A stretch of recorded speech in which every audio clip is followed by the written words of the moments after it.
बिस्मिल्लाहिर्रहमानिर्रहीम अल्हम्दुलिल्लाहि रब्बिल आलमीन वस्सलातु वस्सलाम अला रसूलिल्लाहिल करीम अस्सलामु अलैकुम व रहमतुल्लाहि व बरकातहू। Dear brothers and sisters in Islam, मैं आपके पास ये अपना वीलॉग लेकर आया हूँ कल के लिए, यानी कि 8 नवंबर के लिए 2022। और ये इसलिए क्योंकि नवंबर 8 तारीख को शाम में 5:30 बजे according to the astrological data in और rather the astronomical data in Noida, lunar eclipse 5:30 बजे से शुरू होगा और 1 घंटा 59 मिनट्स ये रहेगा और 7:29 पे ये ख़त्म होगा। तो जैसा कि आप लोग जानते हैं कि रसूल सल्लल्लाहु अलैहि वसल्लम इस वक्त नमाज अदा करते थे और ये नमाज सलातुल कुसूफ कहलाती है। अगर ये सोलर एक्लिप्स है तो ये सलातुल कुसूफ कहलाएगी, और अगर ये लूनर एक्लिप्स है यानी कि चंद्र ग्रहण है जो कि कल होगा तो उसको सलातुल खुसूफ कहते हैं। और ये दोनों वर्ड्स जो हैं ये इंटरचेंजेबल हैं, आप दोनों को सलातुल कुसूफ भी कह सकते हैं और सलातुल खुसूफ भी कह सकते हैं। तो ये जो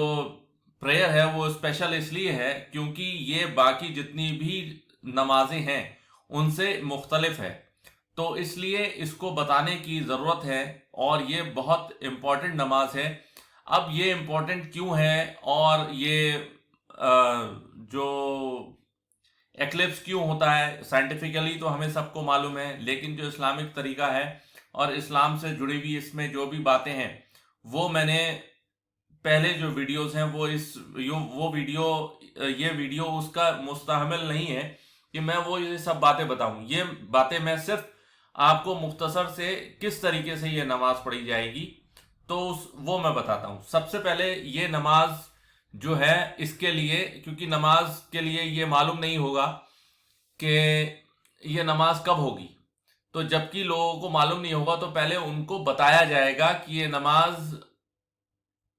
शुरू होने वाली है। तो उसके लिए क्या कहा जाएगा, इसके लिए लोगों को ऐलान किया जाएगा और लोगों को ऐलान ये किया जाएगा, इसमें सिर्फ ये कहा जाएगा कि ये नमाज जमात से होगी और इसमें ये कहेंगे कि सलातुल जामिया, और ये हदीस है, ये सुनन अबी दाऊद में हदीस है और इसका नंबर है 1190 और इसको शेख नासिरुद्दीन अलबानी ने सही कहा है। तो इसमें सबसे पहले जो है ऐलान किया जाएगा सलातुल जामिया का, और मेरी जो है मुझे सआदत हासिल हुई है मस्जिद नबवी में भी सलातुल कुसूफ पढ़ने की, तो वहाँ पे भी ऐसे ही हुआ है। और ये इतनी डिफरेंट नमाज है लोगों को कि इस नमाज को जब लोग पता करते हैं तो वो लोग, ये इंडिया और पाकिस्तान के जो जाहिल पब्लिक है, मेजॉरिटी तो जाहिल ही है, तो वो लोग ये करते हैं कि देखो इन वहाबियों ने क्या करा है कि इन्होंने नमाज भी चेंज कर दी है, जबकि खुद जाहिल है और इनको नहीं मालूम कि ये कैसे नमाज पढ़ी जाती है। तो इसलिए मैं आपको ये बताता हूं कि सबसे पहले इसके लिए ऐलान किया जाएगा मस्जिद से, इसको कहेंगे, उस मस्जिद से कहा जाएगा सलातुल जामिया, that the prayer will be held in congregation,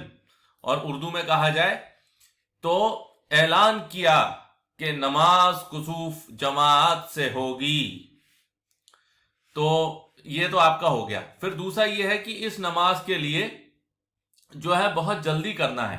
बहुत जल्दी इन द सेंस ये करना है कि जब रसूल सल्लल्लाहु अलैहि वसल्लम ने देखा कि जैसे ही सूरज का ग्रहण हुआ, रसूल सल्लल्लाहु अलैहि वसल्लम जल्दी से उठे और अपना जो है आपने जो क्लोक पहना हुआ था वो आपने समेटते हुए और ऊपर से ले जाते हुए लोगों के, वो आप जल्दी से वहां तक गए, मस्जिद नबवी तक गए, मस्जिद नबवी में आपने नमाज पढ़ी और फिर आपने लोगों को खुतबा फरमाया कि सूरज और चांद जो है وہ کسی کے مرنے سے، کسی کی مرنے کی وجہ سے، کسی کی موت و ہلاکت سے نہیں لگتا، لیکن جب تم گرہن دیکھو تو اس وقت نماز اور دعا کرتے رہو جب تک گرہن کھل نہ جائے۔ تو یہ رسول اکرم صلی اللہ علیہ وسلم کا واضح حکم ہے کہ جب گرہن لگے تو آپ کو نماز پڑھنا ہے، اور یہ حدیث جو ہے، یہ حدیث ہے بخاری کی، باب الصلاۃ فی کسوف الشمس، اور یہ حدیث ہے نمبر 1040۔ اور دوسری حدیث ہے کہ رسول اکرم صلی اللہ علیہ وسلم نے فرمایا کہ سورج اور چاند میں گرہن کسی کی موت و زندگی سے نہیں لگتا، بلکہ یہ اللہ تعالیٰ کی نشانیوں میں سے 2 نشانیاں ہیں، اس لیے جب تم یہ گرہن دیکھو تو نماز پڑھو۔ اب یہ اس لیے رسول اکرم صلی اللہ علیہ وسلم نے کہا کہ جب ابراہیم علیہ السلام یعنی کہ رسول اکرم صلی اللہ علیہ وسلم کے بیٹے کا جب انتقال ہوا تو اس وقت گرہن لگا، تو لوگوں نے کہا کہ ابراہیم کی موت ہوئی ہے اس وجہ سے گرہن لگا ہے، تو اس کے رد میں رسول اکرم صلی اللہ علیہ وسلم نے ایسا فرمایا۔ اب ہم لوگ جیسے اس لیکچر میں جو متحمل تھا کہ کس طریقے سے یہ نماز پڑھی جائے، تو میں نے آپ کو یہ ایک بتا دیا سب سے پہلے کہ نماز کے لیے صلاۃ الجامعہ کا اعلان کیا جائے، پھر اس کے بعد یہ 2 رکعت نماز ہوتی ہے، یہ 2 رکعت نماز ہوتی ہے، یاد رکھیے 2 رکعت نماز ہوتی ہے، اور اس میں 4 رکوع ہوتے ہیں اور 4 سجود ہوتے ہیں۔ نارمل نماز 2 رکعت نماز جو ہوتی ہے اس میں 2 رکعت نماز میں اس میں 2 رکوع ہوتے ہیں اور 4 سجود ہوتے ہیں، لیکن اس نماز میں 2 رکعت نماز 4 رکوع 4 سجود۔ تو اس میں ویسے ہی جیسے نماز شروع ہوگی، یہ نماز جو ہے یہ جماعت میں ہوگی، آپ اکیلے بھی پڑھ سکتے ہیں، اور جماعت میں جب نماز ہوگی تو امام جو ہے اونچی قرات کرے گا جیسے جاہری نماز میں ہوتی ہے، تو امام جو ہے اونچی قرات کرے گا، پہلے جیسی نارملی جو نماز کی نیت باندھی جاتی ہے نیت باندھتے ہیں، پھر اس کے بعد جو ہے دعائے استسقاء پڑھتے ہیں، سبحانک اللہم پڑھتے ہیں، پھر اس کے بعد جو ہے آپ جو ہے وہ اعوذ باللہ من الشیطان الرجیم بسم اللہ الرحمن الرحیم پڑھیں گے، پھر الحمد شریف پڑھیں گے، پھر اس کے بعد ایک لمبی آیت پڑھی جائے گی یا لمبی سورت پڑھی جائے گی، اور بہت لمبی پڑھی جائے گی، تو یہاں تک کی پڑھی جائے گی کہ ایک حدیث میں ہے کہ اسماء بنت ابو بکر رضی اللہ عنہا نے جو آپ کی نماز آپ نے پیچھے پڑھنا شروع کری رسول اللہ صلی اللہ علیہ وسلم، تو آپ جو ہے بے ہوش ہو کے گر گئیں۔ اور میں نے بھی اس میں جیسے میں نے بتایا کہ مسجد نبوی میں مجھے شرف حاصل ہوا کہ میں صلاۃ الکسوف پڑھوں، تو جب میں نے وہ پڑھی تو اکثر لوگ جو ہے وہ چھوڑ چھوڑ کے بھاگ گئے، کیونکہ اتنی لمبی وقت تک مطلب 4 گھنٹے اگر وہ ہے یہ ایکلپس ہے یا اپنے جیسے 2 گھنٹے ہیں تو پورے 2 گھنٹے نماز ہوتی ہے، تو اس وجہ سے لوگ جو ہیں وہ چھوڑ چھوڑ کے بھاگ جاتے ہیں، اور اتنی لمبی نماز ہوتی ہے۔ پھر ایک لمبا جو قیام ہوگا، لمبا قیام ہونے کے بعد پھر اس کے بعد امام جو ہے وہ رکوع میں جائے گا، رکوع بھی وہ لمبا کرے گا، رکوع میں لمبا کرے گا، پھر اس کے بعد رکوع سے واپس اٹھے گا تو پھر وہ سورت پڑھے گا یا پارٹ آف سورت پڑھے گا، اور یہ سورت جو ہے پہلی والی جو سورت ہے جتنی پڑھی تھی اس سے چھوٹی ہوگی۔ پھر وہ کرنے کے بعد پھر اس کے بعد جب کچھ ٹائم وہ پڑھے گا، کچھ ٹائم پڑھنے کے بعد پھر اس کے بعد وہ رکوع میں جائے گا، رکوع کے بعد جیسے نارمل نماز ہوتی ہے پھر 2 سجدے کرے گا، 2 سجدے کرنے کے بعد پھر وہ اٹھ جائے گا، اٹھنے کے بعد پھر وہ سورہ فاتحہ پڑھے گا، سورہ فاتحہ پڑھنے کے بعد پھر وہ کوئی بھی سورت یا آیت پڑھے گا، لمبی پڑھے گا، اور اس کے بعد لمبی پڑھنے کے بعد پھر سے کچھ ٹائم کے بعد رکوع میں جائے گا، رکوع سے اٹھنے کے بعد پھر وہ واپس کھڑا ہوگا، اور پھر سے وہی سورہ فاتحہ پڑھے گا، سورہ فاتحہ پڑھنے کے بعد پھر سے وہ رکوع میں جائے گا، رکوع میں جانے کے بعد رکوع میں جائے گا، کچھ ٹائم رکوع میں جائے گا، اور پھر اس کے بعد جو ہے وہ رکوع سے اٹھ کے پھر وہ جیسے نارملی جو نماز ہوتی ہے 2 رکعت وہ اس کو کمپلیٹ کرے گا۔ اور اس میں آپ کو یہ بتا دوں کہ جو آپ کا یہ قیام ہے، क़याम लंबा होगा, जो आपका रुकू है रुकू लंबा होगा, और आपके जो सजदे हैं ये भी लंबे होंगे। तो क्योंकि 3 घंटे 2 घंटे 4 घंटे में आपको लगेंगे ये नमाज पढ़ने में, तो ये कर सकते हैं। अगर आपको इतना नहीं है तो आप जो है वो रुकू जब छोटी नमाज पढ़ लें, जितना आपको आता है वो पढ़ लें, उसके बाद फिर बैठ के आप अल्लाह से दुआ करें, अल्लाह से तौबा इस्तिग़फ़ार करें। और इस वक्त आपको 3 चीज़ें कर सकते हैं, 3 चीज़ें कर सकते हैं। एक तो आप नमाज पढ़ सकते हैं, अब ये बताया है कि सुनन अबी दाऊद में हदीस नंबर 1191, ये आपके स्क्रीन पर भी आ रही है। तो ये 1191 नंबर हदीस है और सुनन अबी दाऊद में है, और इसको शेख अलबानी ने सही कहा है। और इसमें आयशा रज़ी अल्लाह अन्हा ने फरमाया कि नबी अकरम सल्लल्लाहु अलैहि वसल्लम ने फरमाया, सूरज और चांद में ग्रहण किसी के मरने या जीने से नहीं लगता। जब तुम इसे देखो तो अल्लाह अज़्ज़ व जल से दुआ करो और इसकी बड़ाई बयान करो और सदका खैरात करो।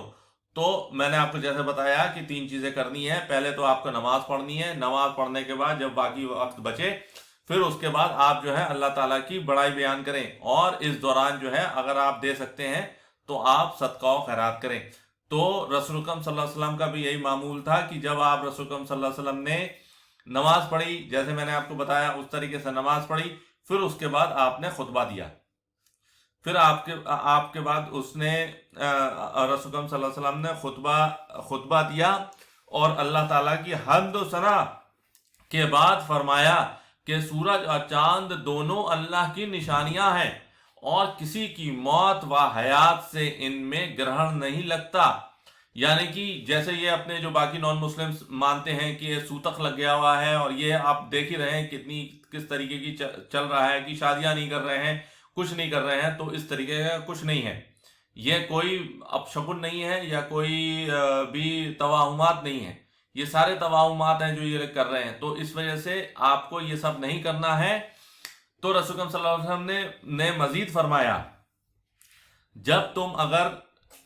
तुम ग्रहण लगा हुआ देखो तो अल्लाह से दुआ करो व तकबीर कहो, तकबीर मतलब अल्लाहु अकबर कहो, और नमाज पढ़ो और सदका करो। फिर आप सल्लल्लाहु अलैहि वसल्लम ने फरमाया, ए मोहम्मद की उम्मत के लोगों, देखो इस बात पर अल्लाह ताला से ज्यादा गैरत और किसी को नहीं आती कि इसका कोई बंदा या बंदी जिना करे। ए उम्मत मोहम्मद, वल्लाह जो कुछ मैं जानता हूं अगर तुम्हें भी मालूम हो जाए तो तुम हंसते कम और रोते ज्यादा। तो रसूल सल्लल्लाहु अलैहि वसल्लम ने तरगीब दिलाई कि अपनी जो बदकारियां, अपनी जो हरामकारियां, इससे तुम बाज आओ, और ये जिना जो इतना बड़ा गुनाह है वो ना करो। और इसी तरीके से रसूल सल्लल्लाहु अलैहि वसल्लम ने और भी चीज़ों की और अहादीस, ये हदीस है सहीह अल बुखारी 1044, और यही इस तरीके की और भी हदीसें हैं जिसमें रसूल सल्लल्लाहु अलैहि वसल्लम ने किसी में ये फरमाया कि मैंने जो जहन्नम है उसमें औरतों को ज़्यादा देखा। और औरतों को ज़्यादा क्यों देखा? क्योंकि वो उन पे इतना कोशिश करो, खर्च करो, लेकिन वो आखिर में ये कह देती हैं कि तुमने करा ही मेरे साथ क्या है, अपने खाविन से कह देती। तो इस वजह से नाशुक्री होती है ज़्यादातर, इसलिए जहन्नम जाएंगी। तो इस तरीके की और भी बातें हैं, और मेरा वीडियो ये सिर्फ 15 मिनट का था। और जज़ाकुमुल्लाह खैर, सुब्हानकल्लाहुम्मा व बिहम्दिका, नशहदु अल्ला इलाहा इल्ला नस्तगफिरुका व अतूबु इलैक, वमा अलैना इल्लल बलागुल मुबीन। जज़ाकुमुल्लाह खैर। अस्सलामु अलैकुम व रहमतुल्लाहि व बरकातहू।